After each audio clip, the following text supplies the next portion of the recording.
Bom dia a todos e a todas.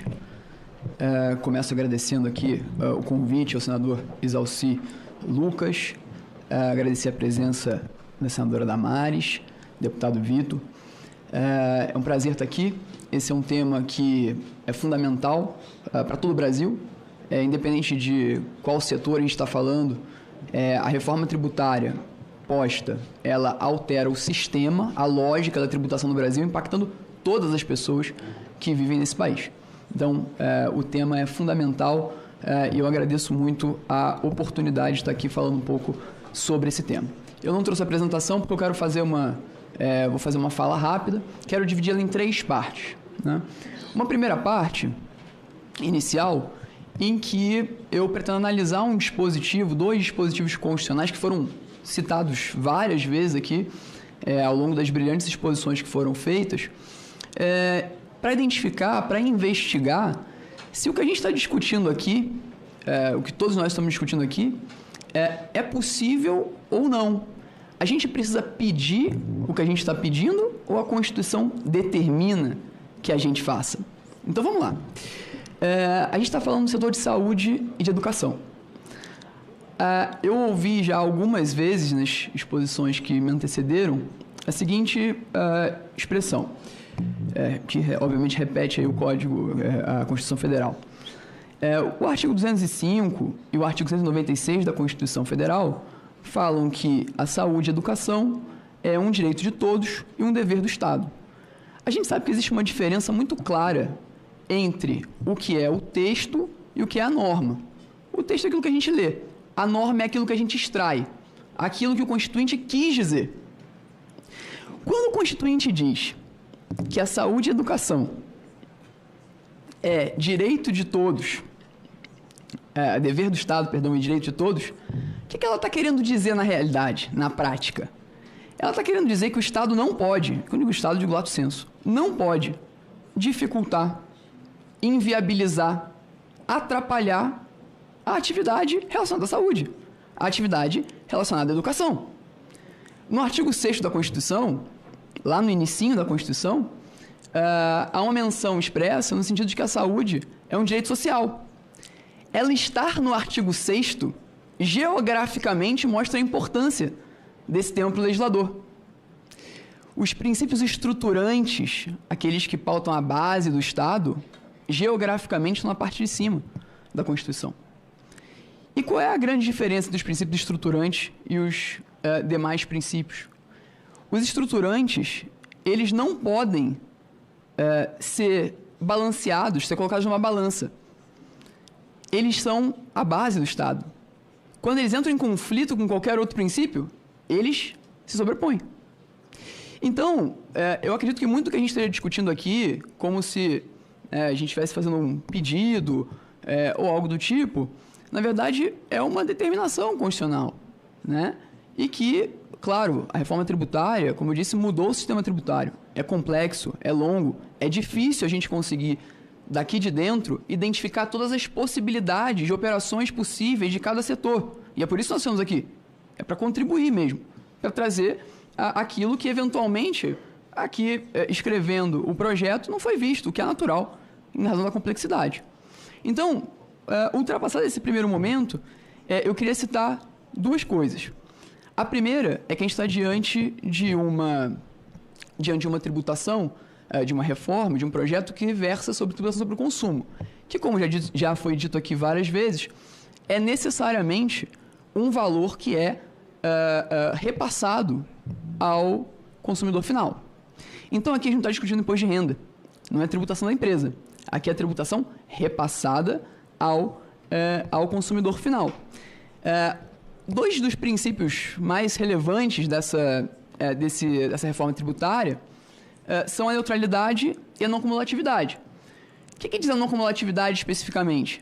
Olha, quando se aplica a não cumulatividade de forma adequada, o que a gente tem por efeito é que a tributação não cumulativa ela acaba pressupondo que toda a cadeia produtiva é mero antecipador do tributo que vai ser devido lá na frente. Então, o cuidado que tem que ter sido, que tem que ser analisado esse tema é gigante. E nesse ponto, o PLP 68, e a Constituição já vinha nesse sentido também, fez bem em trazer as reduções que trouxe para o setor. Eu queria contribuir com 2 pontos. O primeiro ponto é uma contribuição relacionada a um item que eu senti falta ao analisar o anexo 3 do PLP, que é o item esterilização. Pode ser que ele tenha sido esquecido mesmo, até porque a instrumentação de material está prevista. A esterilização de material médico, ela não só é importante, mas ela é obrigatória. Então, eu não estou aqui defendendo que pode acontecer, que pode, eventualmente, vai acontecer. É obrigatório. Todo mundo, todos os hospitais têm que seguir as regras de esterilização. Elas não estão, hoje, previstas no PLP. Isso onera toda a cadeia.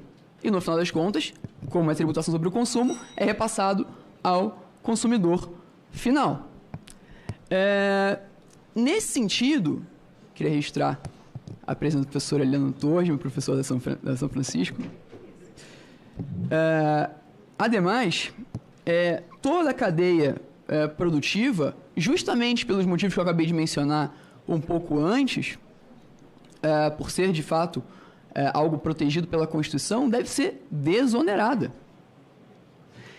Se eu tenho no meio da cadeia um elo que está sendo onerado, aquele elo certamente está sendo prejudicado. E, claro, isso é repassado, como eu disse, ao consumidor final.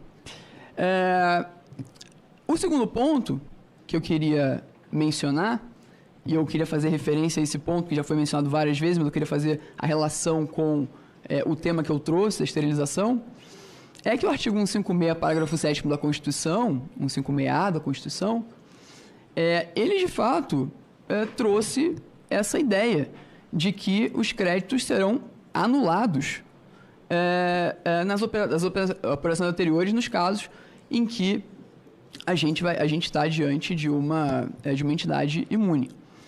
Talvez essa seja a maior disparidade, né? Tanto que foi citada tantas vezes aqui nesse momento, e eu não vou me estender nesse ponto.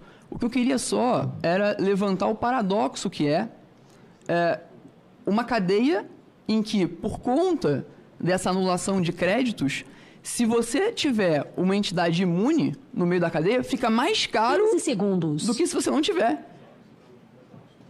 Sendo que a imunidade é uma regra de não competência tributária ou de incompetência tributária, onde o Constituinte não deu permissão aos entes federados para instituir imposto sobre.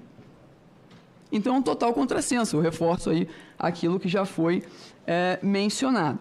E, para finalizar, eu queria só fazer um comentário rápido, porque a gente discutiu aqui, e para contribuir sem maiores delongas, a discussão da lista. A lista é ruim ou a lista é boa? Olha, a gente tem que pensar que a lista pode até ser ruim, mas a lista, ela elenca expressamente o que a gente tem. Tem um problema de atualização, é verdade. Mas a outra opção é uma cláusula geral, que também tem problemas.